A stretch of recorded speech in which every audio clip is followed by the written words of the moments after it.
Imagine a heavenly kingdom full of beings of light, the angels. Among them, one stands out for his strength and bravery. In the Bible, Michael is called an archangel. This means that he is a very powerful angel and the leader of the angels, as if he were their chief. He is the most important angel and is considered the first prince. The Bible mentions Michael in the book of Jude, where he argues with the devil about Moses' body, but he doesn't use bad words, he just tells God to rebuke him. Michael is the only angel with the title of archangel in the Bible, which makes him very special. The name Michael means who is like God, and whenever we hear this name, we think of God. In the Bible, some people who saw angels wanted to worship them rather than God, but Michael reminds us to look to God. He is the leader of the angels, but there aren't many archangels, just him.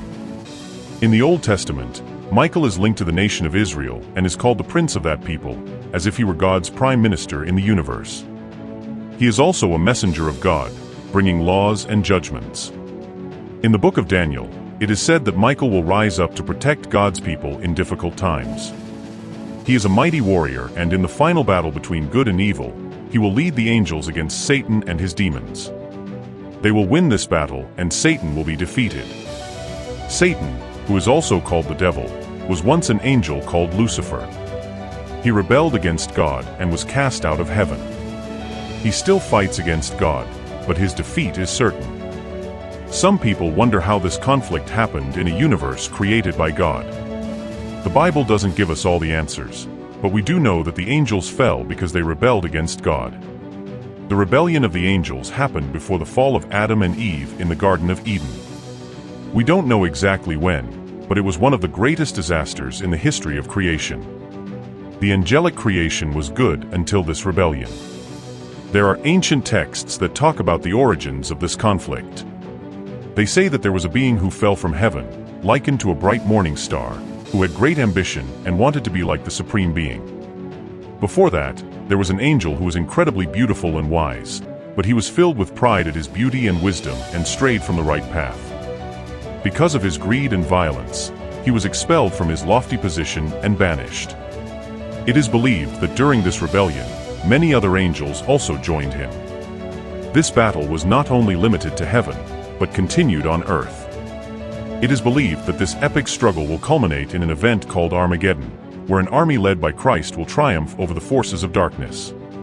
Scripture often refers to angels as stars, which is why this fallen being is called the morning star before his fall.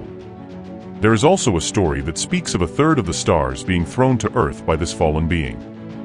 This struggle is not just limited to the earth, but affects the entire universe. It's incredible to think that we, with our brief time on this planet, play a part in this age-old struggle. It began a long time ago, in a place known as the Garden of Eden, and is now moving towards a climax. The Archangel Michael leads God's forces in this final battle, and it is believed that he is preparing for Armageddon, an epic confrontation. Although the adversary has been defeated in principle, he is still present in the world. However, it is believed that God will eventually use his angels to completely eliminate this presence. A prophet called Daniel tells of Michael, who is a kind of spiritual commander. He is described as one of the main leaders fighting for God's messages. Michael is linked to Israel, playing an important role in its protection and destiny. It is said that when the time of trouble comes, Michael will intervene in favor of the people. In the background of this heavenly struggle, holy angels and demons fight a bitter and constant battle. This is vividly described by Daniel, who witnessed the fierce struggle between the divine forces and the forces of darkness. The struggle takes place on different levels, both in the spiritual realm and in the physical world. Every time Michael is mentioned, it is in connection with this struggle. In Daniel, chapter 10, verse 13, the angel Gabriel mentions Michael's intervention in the battle against demonic forces.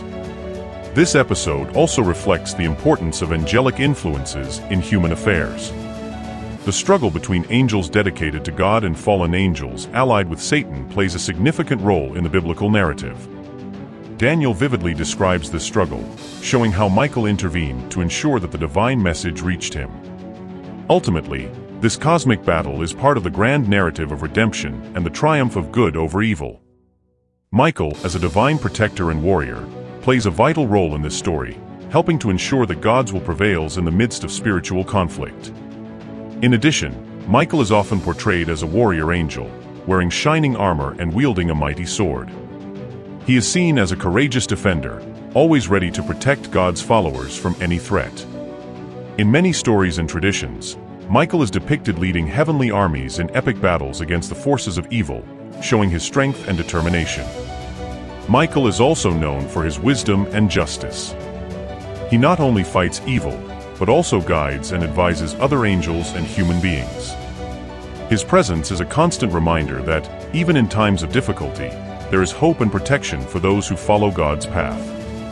In various cultures and religions, Michael is venerated as a symbol of courage and faith. He is often invoked in prayers and ceremonies, asking for his protection and guidance. His figure inspires many to face their own challenges with bravery and confidence, knowing that they are not alone in their struggles. Michael's story is an important part of the biblical narrative and continues to be a source of inspiration and hope for many people around the world. His fight against evil and his dedication to justice and the protection of the innocent are powerful examples of virtue and faith.